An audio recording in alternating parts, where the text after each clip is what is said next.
It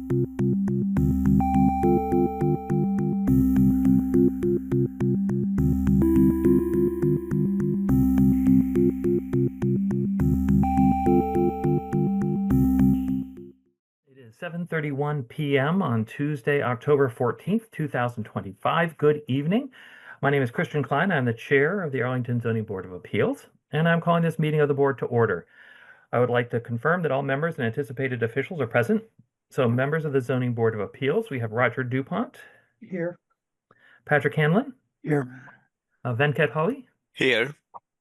Adam LeBlanc, Here. and we have our associate Brad Barnowski. Here. Good to have you all with us. Here on behalf of the town, we have Colleen Ralston, our clerk and zoning assistant. Here. Good to have you with us. And then just confirming for the individual cases, for docket 3864 37 Melrose Street, we have Manuel and Robin Costa. Good to see you. For docket 3865 29 Hemlock Street, Catherine Bender, Susan Leone. And I don't believe they're going to join us tonight. They have requested in writing a continuance, so we will be continuing them without their appearance. For docket 3868 64 Webster Street, we have David Bernaby. Yep, he's at the 617 number, and this is Oh, perfect. Okay, yep, thanks you. so much. Appearing for docket 3871 30 Whittemore Street, we have Ed McDonald. Yep, here. Good to have you with us. And for docket 3872 15 Foster Street, unit number 1, we have Andrew Burns. Or is there someone else who's representing that case?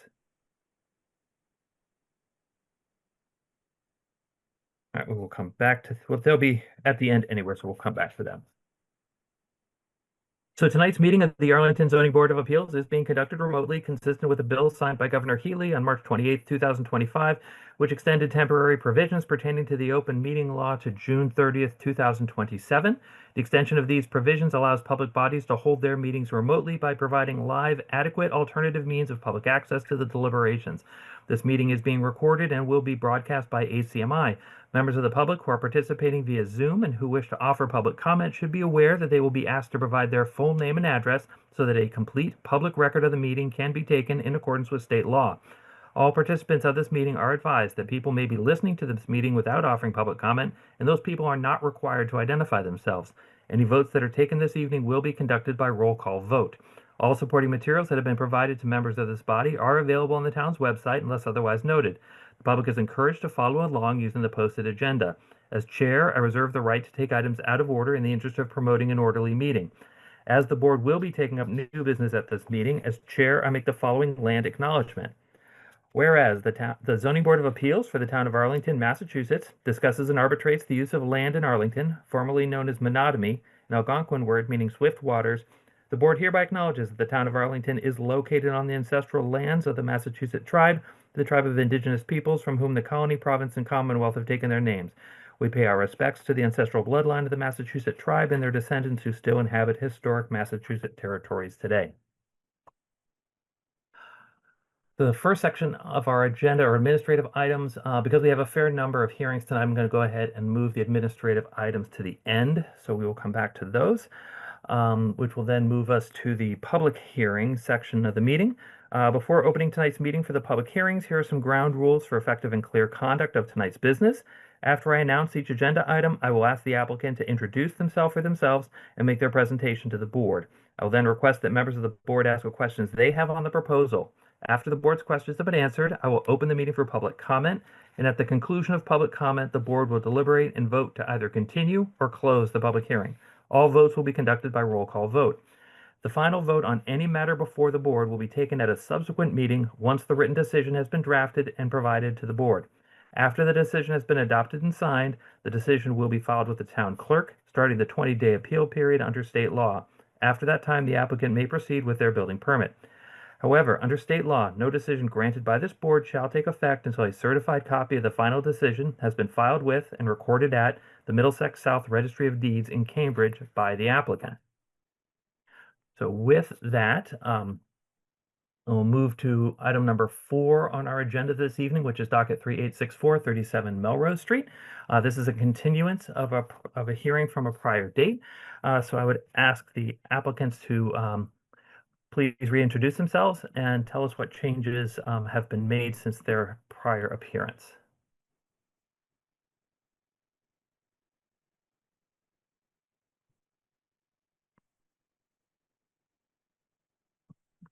Oops. Did we lose the Costas? You're muted if you're. Oh, okay. Or they are.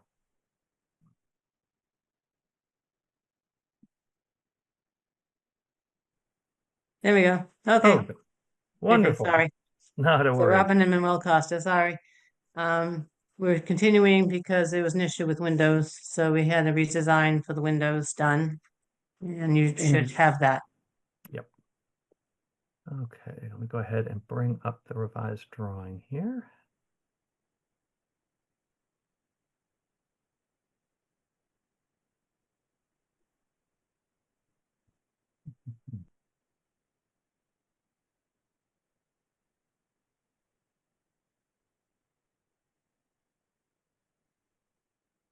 Okay, so this is the revised drawings. So this is the rear elevation. So what we're seeing is the addition. You can see a small section of the existing house beyond the end of the addition. These are the plans for the 3 levels for the first floor, the second floor, and what's noted as the third floor. It's the attic level. Going into the house. The side view from the right side, which is where I believe this is the driveway side. Yep. Is that the driveway side or the other side? I think it's the Right driveway side elevation view. left side. Says Yeah. right side. I'm sorry. That's okay. Yeah, that's Uh, right Yep. side. Mhm. Sorry. Then the opposite side. And that's the other side, yeah. Yep. Yeah.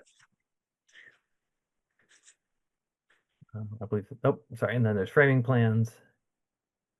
Um, additional framing plans, and then a foundation plan.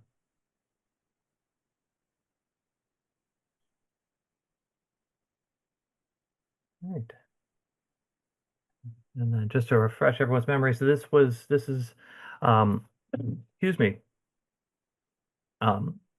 the applicants that come before us, they're looking to basically provide a built-out addition here at the rear, which would have a shaft that they can use in the future for a lift to connect the floor so they can continue living in the home should they require the need of a lift.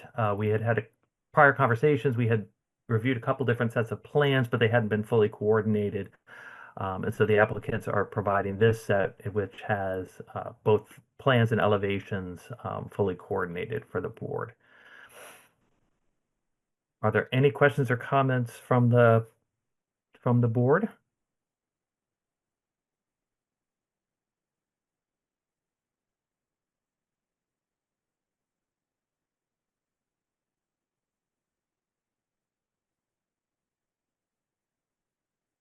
So just to remind the board, so this is there's a couple of nonconformities with this site. The site is undersized at 4,950 square feet. The frontage is short at 55 feet instead of 60. The lot coverage is already in excess of the lot coverage according to the documentation. The existing front yard depth, which will not be affected at all by this project, is non-conforming. The existing left side setback is non-conforming.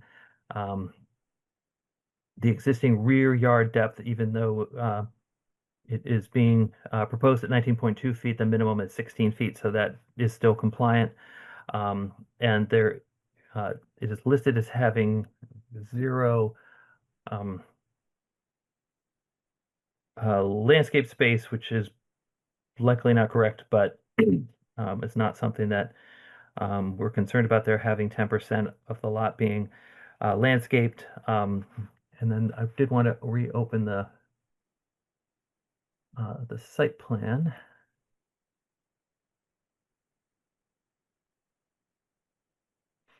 Um, so as it is today, the setback is 22.7 is being reduced. This will not, there currently is no usable open space, so there will continue to be no open space. However, because the amount of usable open space that's required is related to the gross floor area, because there's increased gross floor area because of the proposed enclosure here, the board would need to make a finding that the increase in the level of nonconformity is not substantially more detrimental than the current condition.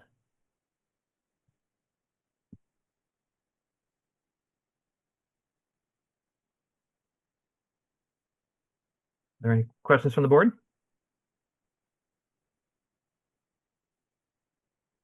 Seeing none, I will now open the meeting for public comment. Public questions or comments are taken as they relate to the matter at hand and should be directed to the board for the purpose of informing its decision. Members of the public will be granted time to ask questions and make comments. Those who wish to address the board should digitally raise their hand using the button on the React tab in the Zoom application. Those calling in by phone, please dial *9 to indicate you would like to speak. You'll be called upon by the chair. You'll be asked to give your full name and address for the record, and you'll be given time for your questions and comments. All questions are to be addressed through the chair. Please remember to speak clearly. And once all public questions and comments have been addressed, then the public comment period will be closed. So with that, I'm going to go ahead and stop the share. Are there any members of the public who wish to address this application? Again, this is docket 3864, 37 Melrose Street.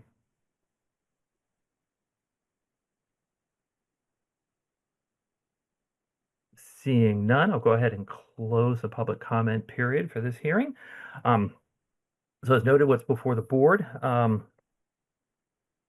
this was initially filed as under section 539D for the enclosure of an existing porch in a setback. Whereas this is not currently in the setback, but the application does require what we would refer to as a section 6 finding, which is that there's an existing nonconformity and the degree of nonconformity is being increased, and in order for that to be approved, the board needs to make a finding that it is not substantially more detrimental than the current condition. In order to do that, the board uses the required findings for a special permit under section 333 in our zoning bylaw. And those are as follows: that the adverse effects of the proposed use the finding that the board needs to make is that the adverse effects of the proposed use will not outweigh its beneficial impacts.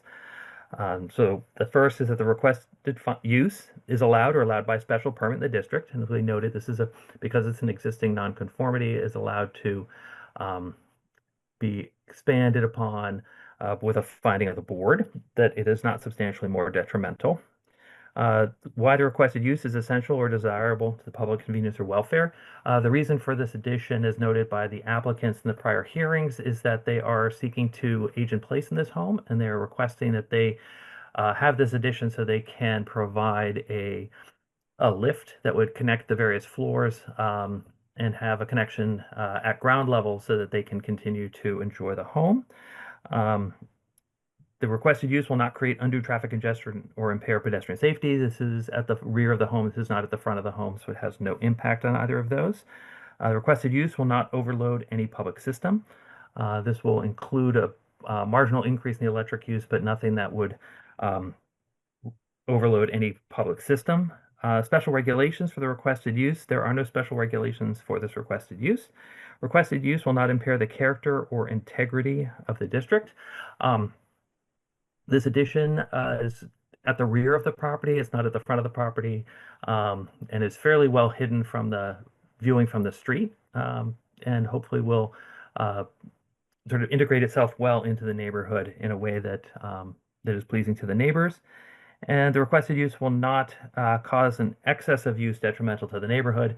This is an existing two-family home. It will remain as such, and that will not change, as this is an R2 district, which is intended for that kind of occupation. So those are the requested findings, and I believe with those the board can reach a determination that this would not be substantially more detrimental than the existing condition. Are there any questions from the board in regards to those findings? From us? From the board. Or Okay. yourselves, if you have anything to add, please do feel free. No, no, we don't. A lot of words.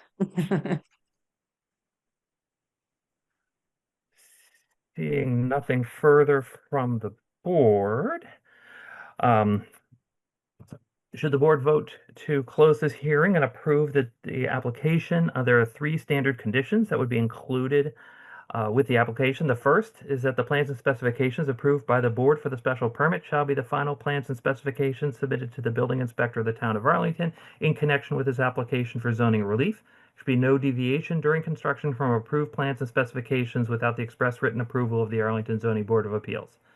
The second is that the building inspector is hereby notified they are to monitor the site and should proceed with appropriate enforcement procedures at any time they determine that violations are present. The building inspector shall proceed under section 3.1 of the zoning bylaw and under the provisions of chapter 40, section 21D of the Massachusetts General Laws and institute non-criminal complaints. If necessary, the building inspector may also approve and institute appropriate criminal action, also in accordance with section 3.1. And the third is that the board shall maintain continuing jurisdiction with respect to this special permit grant. Are there any additional conditions which the board feels would be proper for this application? Seeing none. I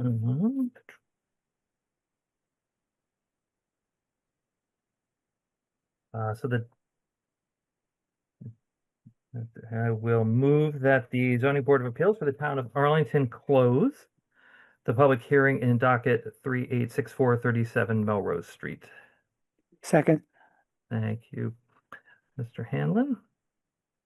So this would be a roll call vote of the board to close the hearing. As I noted before, once the hearing is closed, the board cannot take any more testimony on the matter, but the board will prepare a written decision, which will be voted upon at the next hearing of the board. With that, I would ask Mr. Hanlon if he would be prepared to direct the drafting of a decision in favor of approval. I would, thank you. Thank you. So with that, the final vote of the board to close the public hearing for docket 386437 Melrose Street. Mr. DuPont, Yes. Mr. Hanlon, Yes. Mr. Holly, Yes. Mr. LeBlanc, Yes. and the chair votes yes. We are closed on 37 Melrose Street. So thank you all for coming before us. I appreciate it's taken a few hearings to get this done, but thank you so much for sticking with us. Mr. So what do Chairman, we do? Sorry, go Mr. ahead. Hanlon? I just wondered if you could, I'm not sure that we've all caught on when the next hearing was going to be. I think it's the 28th of October. Oh, sorry. I have that here.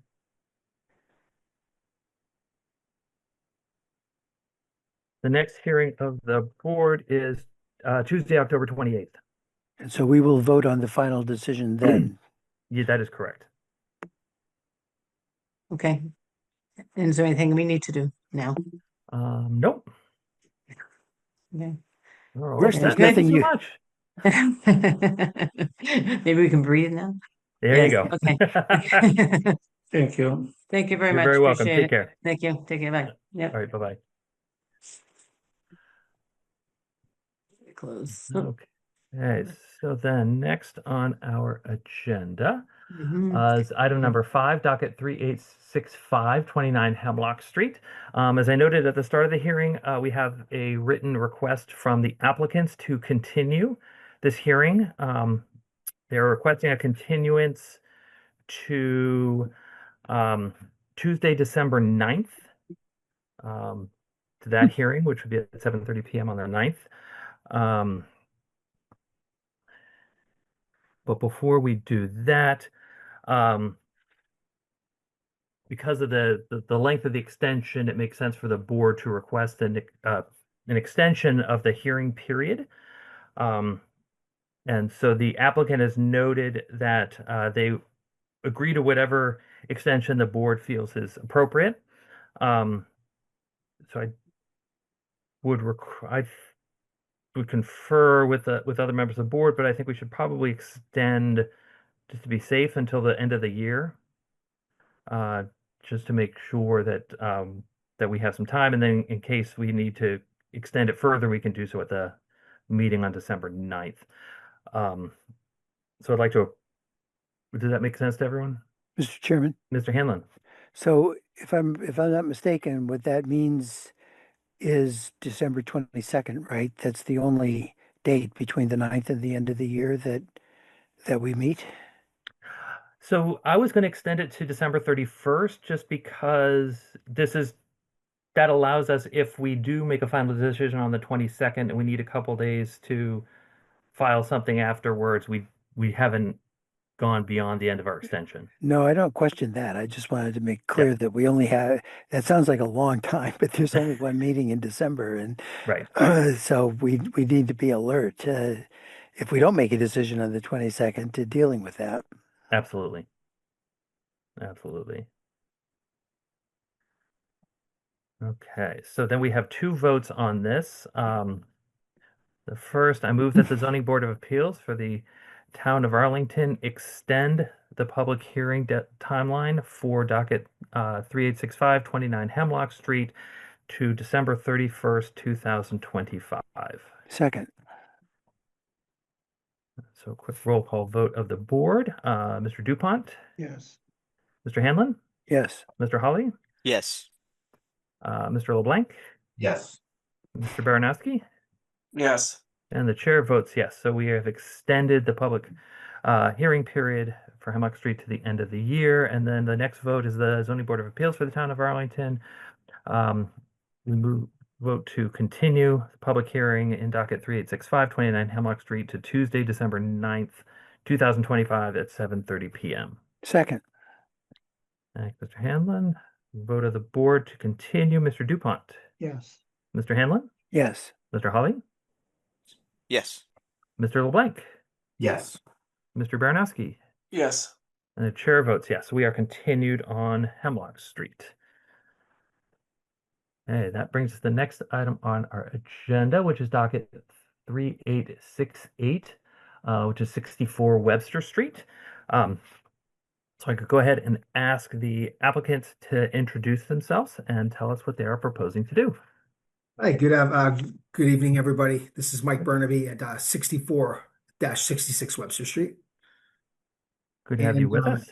Yeah, thanks for having me today. And just all I'm trying to do, I'm actually under construction right now. I know I needed a special permit just to extend my deck by I think about 6 feet, just to the left. So I'm not coming towards the street, just going along the front of my house. So I will go ahead, bring up some plans here.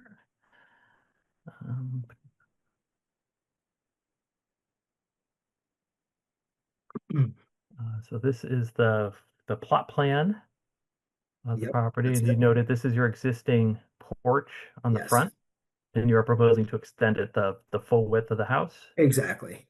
And that's all I'm asking to do. And then the drawings.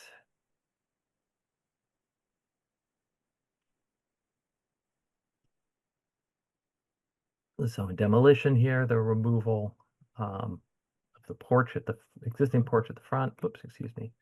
And then the demolition and elevation.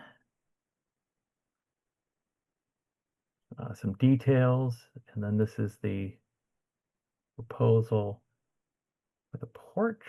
Yep. And this will be an open porch, correct? It's not enclosed? Yeah, it's gonna be open, yes. Okay, So it'll be open on the top. great.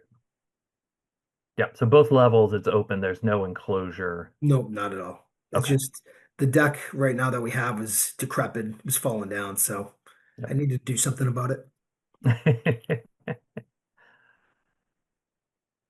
Fantastic. Okay. Are there questions from the board in regards to what the request is?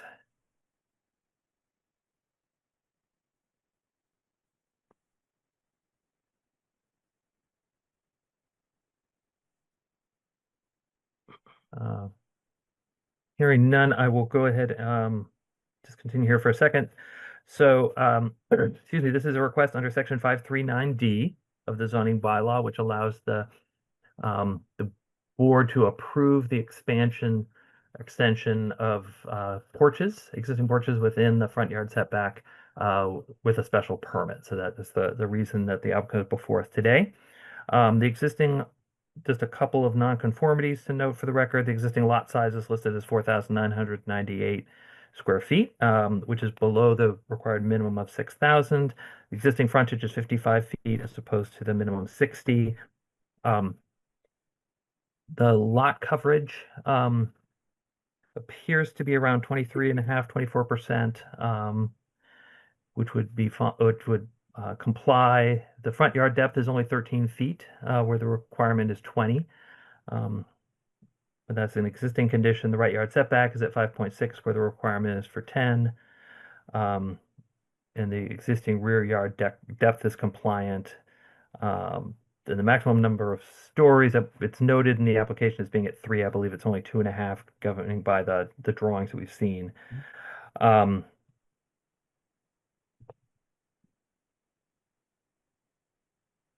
So with that, were there any further questions from the board? Mr. Chairman, Mr. Hanlon? I just wanted to, I guess state for the record, but also make sure that the applicant is aware that we frequently under 9D have been getting applications for enclosing the porch, and this is a refreshing contrast to that. But we do have historically taken a somewhat different view of extending porches all the way out to the side when you're dealing with enclosed porches. Mhm. And the thing that I just want to make sure it's understood is that by endorsing the proposal that assuming we do that we have before us, doesn't imply that it would be perfectly okay then just to enclose it as it is, because the enclosed porches raise a number of different issues that are not presented in the open porches. So actually, we've generally granted, farmers' porches, side-to-side porches where we've had these kinds of cases for open porches, but that doesn't carry with it any commitment to allowing the same sorts of things to happen if ever the applicant or his successors in interest wish to enclose the porch. Thank you for that, Mr. Hanlon. With Yeah. that, I'm gonna- We're definitely going to keep it open. Wonderful. Go ahead and stop the share and open this meeting for public comment. As noted before, public comment is taken as it relates to the matter at hand and should be directed to the board for the purpose of informing its decision. Those wishing to address the board can digitally raise their hand using the button on the React tab in the Zoom application. And if you're calling in by phone, you may dial *9 to indicate you'd like to speak. Be called upon by the chair, asked to give your full name and address to the record, and given time for questions and comments. So with that, are there any members of the public who wish to address this application? Again, this is docket 386864 Webster Street. We have a raised hand. We have Mr. Steve Moore. Yes, thank you, Mr. Chair. Steve Moore, Piedmont Street. Mr. Hanlon raises an interesting point. I have a question for him. I understand exactly what he's saying, and that does make a lot of sense to me. But I wonder if the applicant, or not the applicant, but let's say his successor sells a place and wants to enclose that porch. What sort of permitting would be required in that case by whoever wanted to do that enclosure? So the applicant would need to come back before the board. It would also be an application under section 539D of the zoning bylaw and a request to enclose the porch. So a special permit is required. Okay, a special permit is required for porch enclosure. Okay, It is. thank you. And of course, you refer back to this case when and if that happened. Thank you, Mr. Chair. Thank you, Mr. Moore. Are there other members of the public who wish to address this application?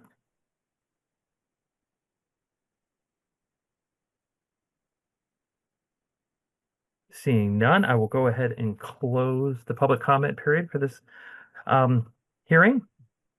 So again, what the board has before it, this is a request for a special permit under section 539D to increase the size of an existing open unenclosed porch.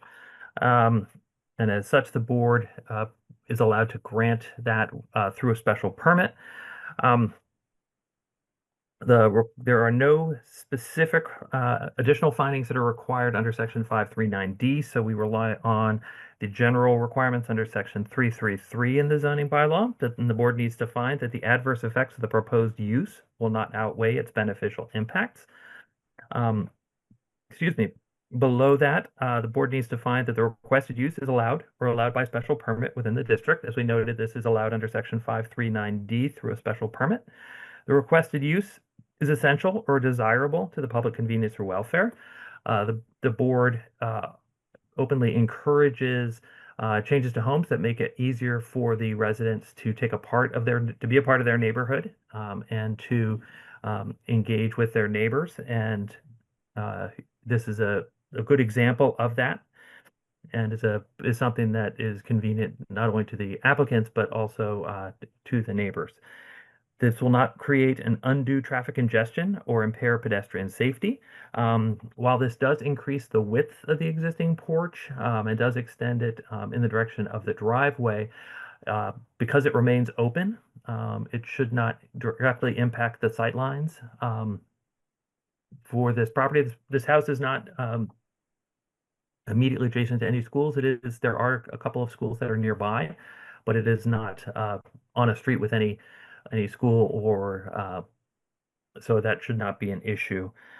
It will not overload any public system. This will not have any impact on public systems. The regulations for the requested use are fulfilled. As we noted, there aren't any special regulations, so that does not come into play. The requested use will not impair the character or integrity of the district.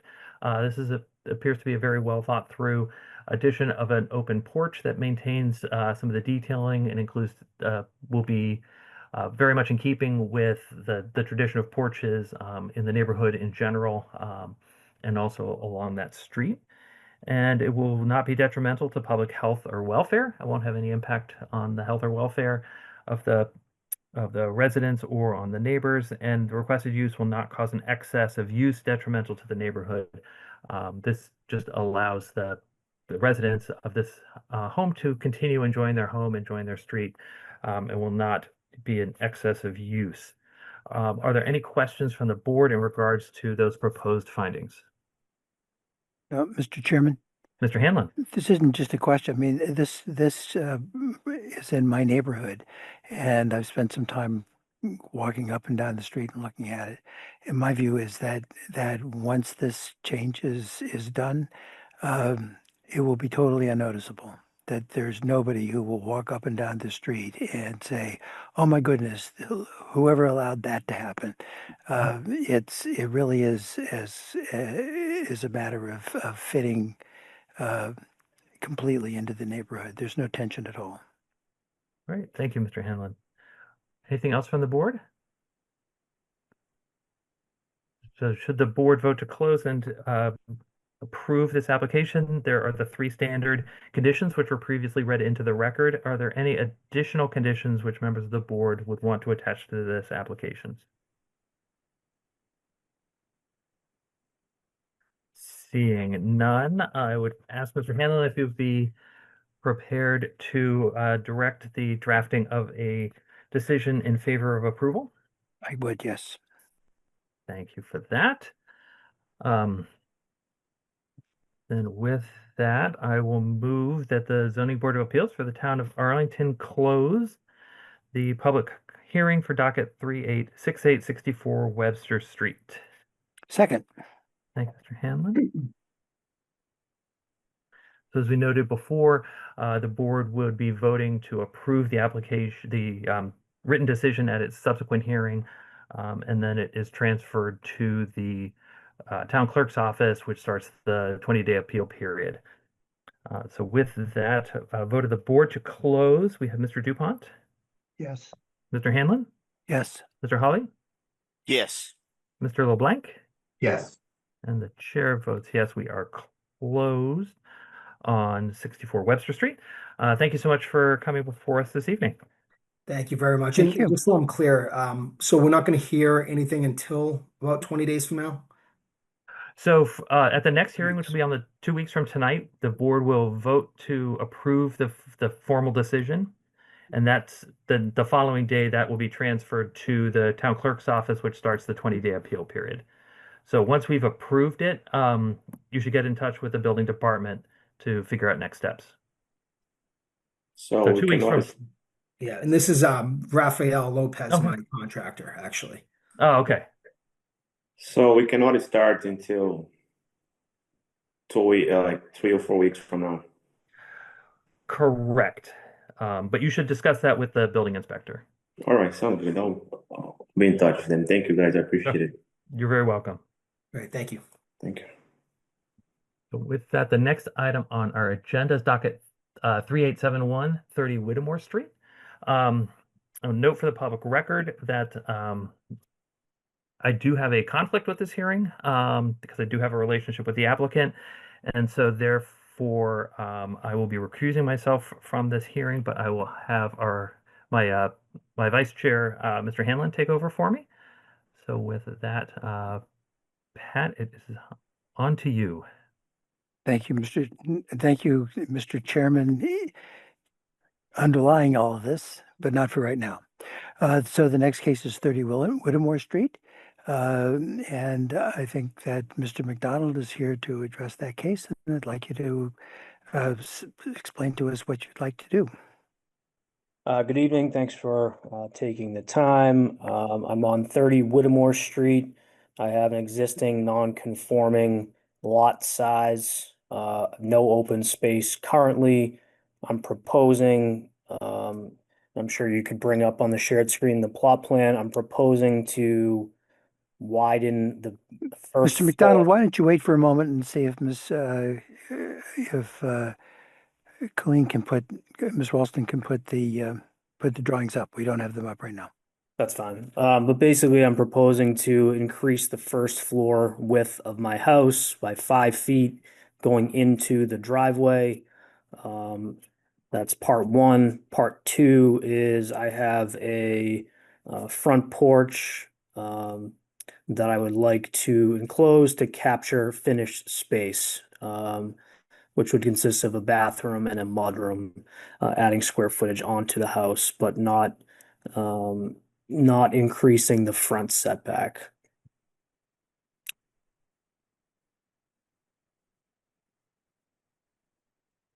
So, Ms. Ralston, could you put I think at this point, the plot plan up? Yep, just 1 second.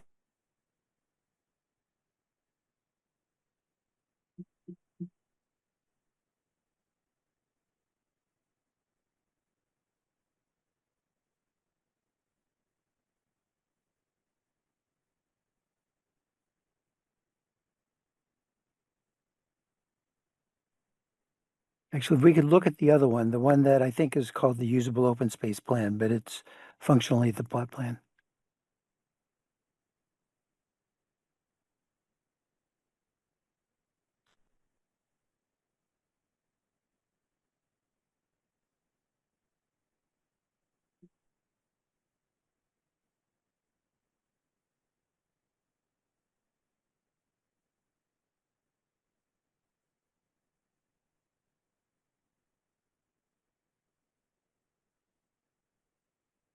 There we go. Super. Okay, so if we could maybe blow that up just a little bit. So we're on the left side, Mr. McDonald. You can see the area in the red. That's the additional area that you want to put in on the left-hand side, correct? Correct. Yep. And now you'll notice that the house itself is non-conforming in the front because the required setback is 20 feet, and that's, I think, 15.5 feet. So there's a little bit of front yard there, or what ought to be front yard there, that extends in a little corner, sort of right where that arrow points up a little bit, so that there's a certain amount of extension into a restricted front yard, not the side yard, because you're leaving 10.1 feet to the side Yep. when 10 feet is required. There's a tiny bit there that's also in the front yard that is an extension of an existing nonconformity. The other thing to notice is you've got there located where a landing is. Has the L, and then Yep. steps going in the front. Yep. And currently, the porch itself is acting as the landing and just has some steps down, so that there'll be a Correct. certain amount of increasing the existing nonconformity in the front as that pushes a little bit closer to the street, right? For the steps and landing, correct. Right. So that's what is going to come up. And the reason why the application cites 8.1.3b is that there's some increase in the there's some increase in the nature of the existing nonconformity there. The other thing to point out is that this doesn't have any usable open space. And for reasons we saw in a previous case, because the open space requirement is dependent on the gross floor area, there is some increasing the gross floor area here. Under section 8.1.3b, there's really a two-step determination that needs to be made. First of all, the building inspector needs to decide whether the proposed change will increase the nature of the nonconformity. And that's not just a literal, does it increase anything? It requires some sort of judgment as to whether it's de minimis. And I've been informed by the building commissioner, by Mr. Champa, that he believes that the additional amount of open space here, which Mr. McDonald, correct me if I'm wrong, is 240 square feet. Yes. That increasing the denominator 0 over 240 by that much does not really increase the nature of the nonconformity, and would be able to handle that administratively so that it doesn't actually require a special permit from us. So those are the three major things that I've discussed with the building commissioner and we've dealt with. And I'm wondering if any of the other members of the board have some questions or comments to make about the application. Okay, saying none, this is a public hearing. The rules that apply to the public hearing are the same ones that apply to all of the other cases. And I'm interested in whether or not there's anyone here who wishes to address this application. Okay, Mr. Ralston, maybe you could sort of stop screen sharing, and at this point I can't actually see whether anybody has their hand up or not. All right, I don't see anybody who is eager to Mr. address. Chair. Yes, oh, Mr. Moore. Yes. Thank you, Mr. Chair. Steve Moore, Piedmont Street. I have a question for the applicant in terms of the slight extension of the house into what is currently the driveway, I guess. I'm wondering if what construction work will be done on the driveway? What construction work will be done? I mean, we'll repair as needed. We're proposing to build this on piers. So I will patch in any asphalt that gets affected from the construction. Okay. I was wondering if there will be an opportunity here to take what is currently a paved over area and make it permanent pavement. In what areas? The area where you're going to do the construction. I guess I didn't know if you're going to tear up the driveway. That was my basic No, question. I'm just cutting that small sliver as needed where the new proposed addition is going. Okay. Mr. Chair, that's helpful. I just wondered if there's an opportunity to add in permeable paving, but it sort of sounds like it's not really. It would be a little bit hard here, I think, maybe. Yeah, thank you, Mr. Chair. Is there anyone else who would like to address the application? All right, seeing none, the public hearing is closed.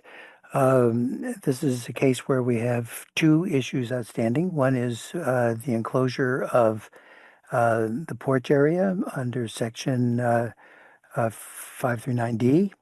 There are no special regulations that relate to that, so those are only subject to the general requirements of section 3.3.3. The other is the various increases in the extent of the existing nonconformity, primarily in the front yard. And we've discussed what those are. There, the ultimate standard is whether the increase in the nature of the nonconformity are more detrimental to the neighborhood than the existing condition. And we rely on the section requirements of section 3.3.3 to inform those decisions. The board will have to decide what it thinks about each of these things. As the chair pointed out before, the first of the requirements is why the requested use is essential or desirable to the public convenience or welfare.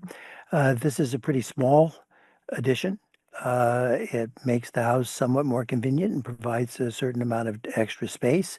And it doesn't have any obvious encroachment on any other property. And we've generally thought that things that benefit an individual homeowner by making his house more useful and providing the increased value that will help to support the tax base and have other advantages to the town are sufficient in general to meet that requirement.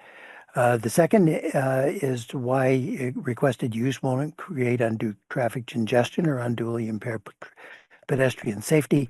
And here, these changes will clearly not affect the density of the population in the house or contribute to congestion. There will be a little bit of a change to the driveway, but it's not a change that is apt to decrease sight distances, or at least the boards could so find, in a way that would adversely affect public safety. I should point out here that this is a pretty uniquely sited place because it's right next to a tunnel underneath the bikeway that leads to playing fields on the other side. So there is a certain amount of public traffic that comes to and from. That's located on the right side.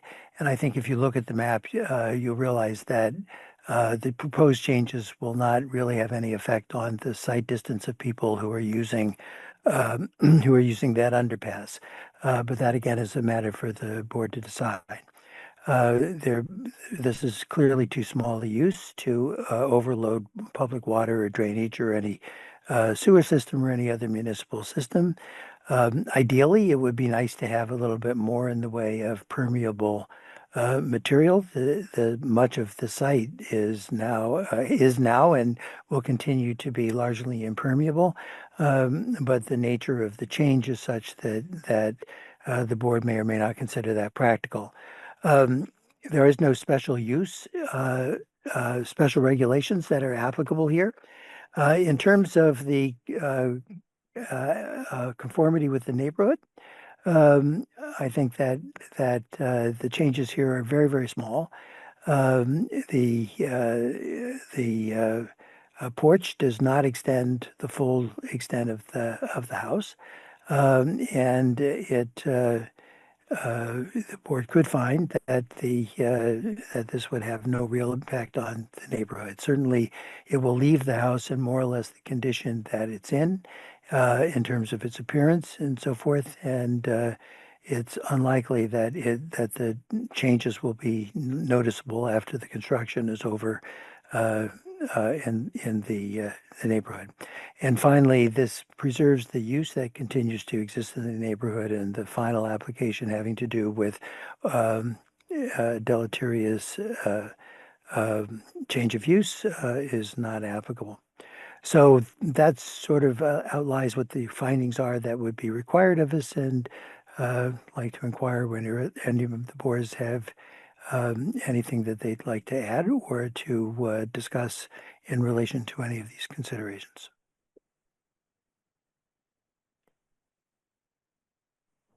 Mr. Chair. I couldn't say, Mr. LeBlanc. I guess just a question for you. I know we've sort of been, making a lot of moves about, enclosing porches, and one of the things that we've liked in that we've seen in the past is um, when we do enclose a porch, that it does sort of still try and read as a porch. And in this case, we're seeing, they're just, it's the same siding as the rest of the house. And so I wasn't sure, I do agree with you that this one is a pretty small move compared to the other ones because it's just a single story and just at the corner of it. And I just wasn't sure if there was um, anything we wanted to discuss about how maybe the infill of the porch gets treated. Let me turn to Mr. McDonald. I mean, here, just to sort of give you the context, as Mr. LeBlanc points out, that when we've been having porches, the board the town meeting when it originally adopted this was, clearly had in mind traditional porches being enclosed in such a way as to provide for traditional enclosed porches. And to some extent, there has been a more what the board has sometimes considered an over-aggressive use of that to simply use this as a way of extending the house into the setback, and it ceases to have any identity as a porch. And in this particular case, it's not as egregious as many, but we have been attempting to have porches that sort of read as if they were a separate unit projected from the house rather than simply incorporating some of the outside inside. And I wondered if there's anything that you could see to do with fenestration perhaps, or to give the porch sort of more of an identity, perhaps a change in the siding. But you can see the underlying problem is to keep it looking like a porch and not looking like you've just made yourself a little bit bigger house. Why it's not just an addition like the other part. Are you able to pull up the 3D rendering of the exterior view? Oh, goodness. If not, no big deal. I mean, I can try and do some sort of box molding, I guess. There's not a ton of square footage underneath, to the right of the front door. I mean, So open. McDonald, why don't you hold on for just a minute while Ms. Ralston gets something up here, and then you can show us.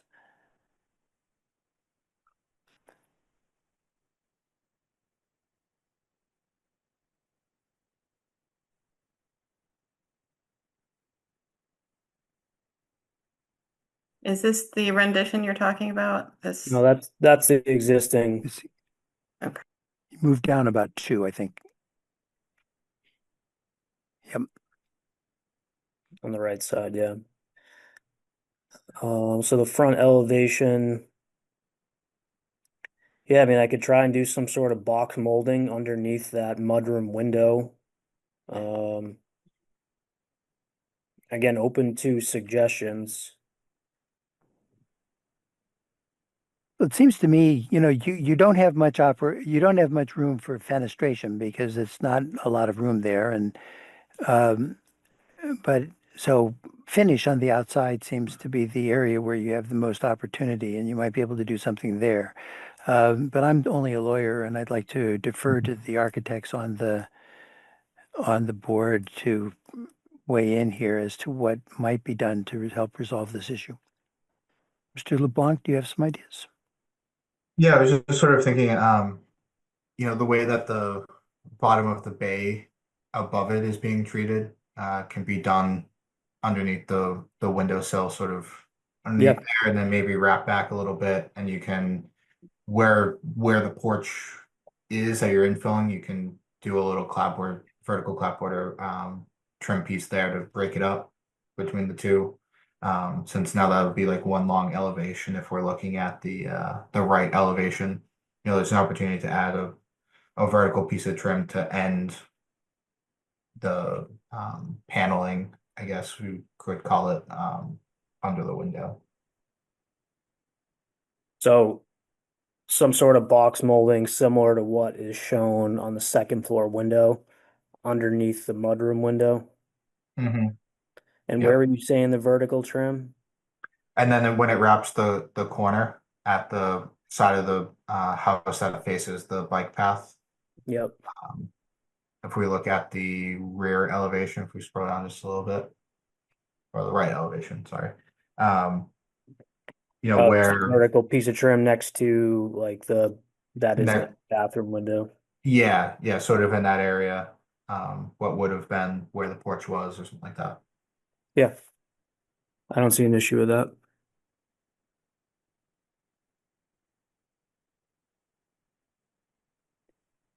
Mr. LeBlanc, do you think that this is something that can be done by condition, or you need to actually see a revised drawing?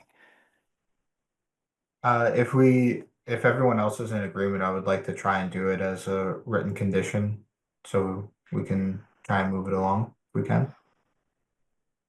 Okay, why don't you just give me a little bit of a way of describing this as a condition? Yeah, let me take a second. It's much better a second than 2 weeks.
I think something along the lines of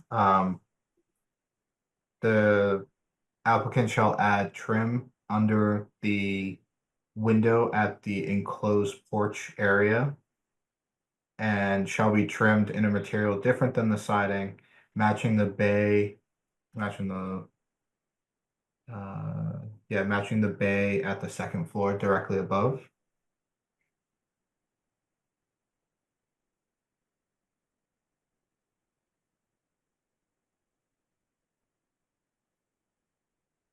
McDonald, does that seem to capture it to you? Yep, that makes sense. Okay. Thank you.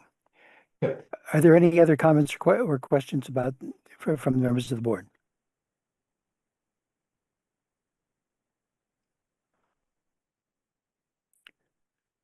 Okay, seeing none. I think that we're at a point where we can turn to conditions, and with the 3 standard conditions have been read into the record in previous cases. Mr. LeBlanc has suggested a 4th condition, which I'm not going to try to read again, and I'm not going to ask him to read again because you just heard it, but that would be reflected in the transcript, and we'll pick it up from there. That the intention of which is to provide for a porch that is really identifies itself as a porch more than the existing plan does, and the applicant is agreeable to that. Are there any other conditions that anyone would wish to add to this case, add to a decision in this case?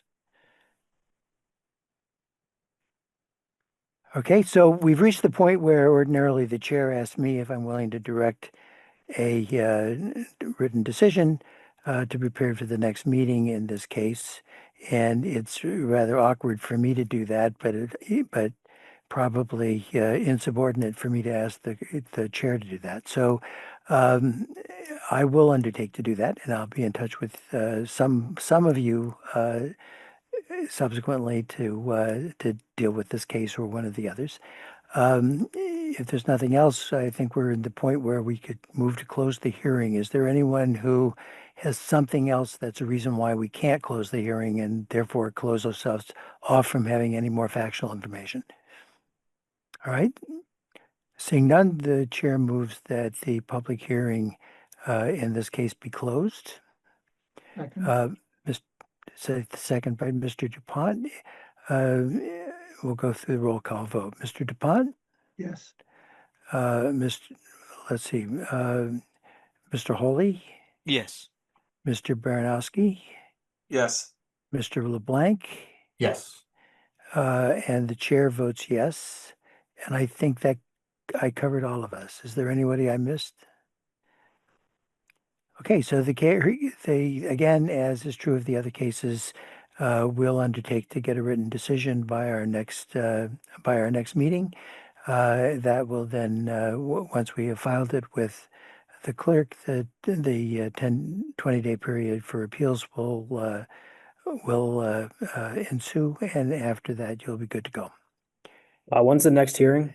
For The next hearing is October 28th, in 2 weeks. Perfect. All right, if there's nothing more, I will relinquish the rare privilege of chairing this meeting back to Mr. Klein. Thank you very Thank much. you, Mr. Hanlon. So with the conclusion of that, that brings us to item 8 on our agenda this evening, which is docket 3872 15 Foster Street, unit number 1. This is an application for a special permit under section 539D for the enclosure of a porch. So with that, I would ask the applicant to introduce themselves or themselves and tell us what they are proposing to do.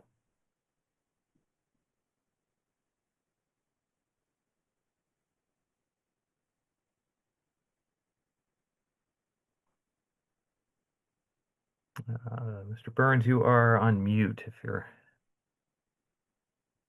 Yep.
He's coming back into the meeting, Christian. Okay. I couldn't tell if he was very Sorry. still. Hello. Nope. How you doing? Thank you. Hi. Listen, I'm really sorry. Can we push my meeting 2 weeks? I'm on the plan. I'm doing a planning board meeting right now with the town of Bedford that's taking a really long time, and I can't jump off this just yet. So I'm Okay. hoping we can push me in, and I'm sorry that this is happening at the same exact time. You would be looking to continue to October 28th? Yes, is that possible, please? I think we could do. Is there any objection from the board? We use their truck template, so they ought to be happy. I don't know if they've confirmed that. So with that, I will move that the zoning board of appeals for the town of Arlington continue the public hearing in docket 3872 15 Foster Street, unit 1 to Tuesday, October 28th, 2025 at 7:30 p.m. Second. Thank you, Mr. Hanlon. So vote of the board to continue, Mr. Dupont. Mr. Dupont, did we lose you for a sec? We'll come back to him. Mr. Hanlon? Yes. Mr. Holly? Yes. Mr. LeBlanc? Yes. Mr. Baranowski? Yes. Chair votes yes. Mr. Dupont, are you there?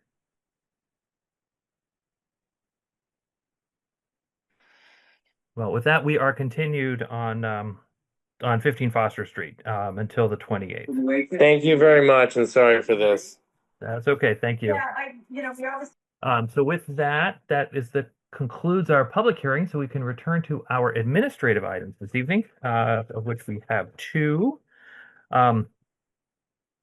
First docket, item number 2 on our agenda is the approval of the minutes from our September 9th hearing 2025. So these are minutes that were prepared by Ms. Ralston and submitted to the board for questions and comments, and a final version was posted back to the board this afternoon. Are there any additional questions or comments in regards to the minutes from our September 9th meeting? Seeing none, I move that the Zoning Board of Appeals for the Town of Arlington approve the minutes from its September 9th, 2025 meeting of the board. Second. Thank you, Mr. Hanlon. So vote in favor, Mr. Dupont, Yes. Mr. Hanlon, Yes. Mr. Holly, Yes. Mr. LeBlanc, Yes. Mr. Baranowski. Yes. The chair votes yes, so those minutes are approved. Brings us to item 3 on our agenda, the approval of the ZBA submission and meeting schedule for 2026. This is a list that was forwarded to the board, or at least to Mr. Hanlon and myself, in regards to the proposed meeting dates for next year. So this is the second and fourth Tuesdays. We took a look and excluded any holidays that were on that list. We didn't see any conflicts. So are there any questions in regards to the proposed meeting dates for 2026? And Ms. Ralston, just to be certain, I think the application are due 4 weeks ahead. Is that correct? It's about 36 days. 36 days. Okay, perfect. All right, so with that, I move that the Zoning Board of Appeals for the Town of Arlington approve the proposed submission and meeting schedule for 2026. Second. So with that vote of the board, Mr. Dupont, Yes. Mr. Hanlon, Yes. Mr. Holly, Yes. Mr. LeBlanc, Yes. Mr. Baranowski, Yes. and the chair votes yes, so that is approved. So that brings us to the end of our administrative items. So we are at the end of the administrative items. We are at the end of our public hearings. As we had noted earlier this evening, the next meeting of the board, excuse me, is Tuesday, October 28th at 7:30 p.m. The subsequent meeting will be on Tuesday, November 25th, because the November 11th is a federal holiday. So with that, just a brief note for the board. I was in contact this afternoon with the chair of the redevelopment board. The redevelopment board is about to have its annual retreat where they discuss what may be coming up for them in regards to town meeting next year. And so I submitted our list of things that have come up in our prior hearings that we thought are things that maybe should be reconsidered for the zoning bylaws. So I passed along that list. So the redevelopment board will be getting back to us most likely in November if they have questions on things that we have brought forward. So just wanted to give the board an update on that. Don't believe there's any other business before us. So with that, I would like to thank you all for participation in tonight's meeting of the Arlington Zoning Board of Appeals. I appreciate everyone's patience throughout the meeting. I would especially like to thank Colleen Ralston and Mike Champa for their assistance in preparing for and hosting our online meeting. Please note the purpose of the board's recording the meeting is to ensure the creation of an accurate record of its proceedings. It is our understanding that the recording made by ACMI will be available on demand at acmi.tv within the coming days. Arlington Community Media is dedicated to providing an electronic forum for the free exchange of information and ideas which reflect the talent, skills, interests, concerns, and diversity of the Arlington community. Please visit acmi.tv/donate to learn how to support this valuable public resource. If anyone has comments or recommendations, please send them via email to zba@town.arlington.ma.us. That email address is also listed on the Zoning Board of Appeals website. And to conclude tonight's meeting, I would ask for a motion to adjourn. So moved, Mr. Chairman. Thank you, Mr. Hanlon. Do I have a second? Second. Thank you, Mr. LeBlanc. The vote of the board to adjourn, Mr. Dupont, Yes. Mr. Hanlon, Yes. Mr. Holly, Yes. Mr. LeBlanc, Yes. Mr. Baranowski, Yes. and the chair votes yes. The board is adjourned. Thank you all so much for being here. Nickett, I hope you got some well-deserved rest after your returning from vacation. And we'll see you all in 2 weeks. It's See all ya. right. Have a Hey, good bye, night, everybody. Night, everyone. Good night.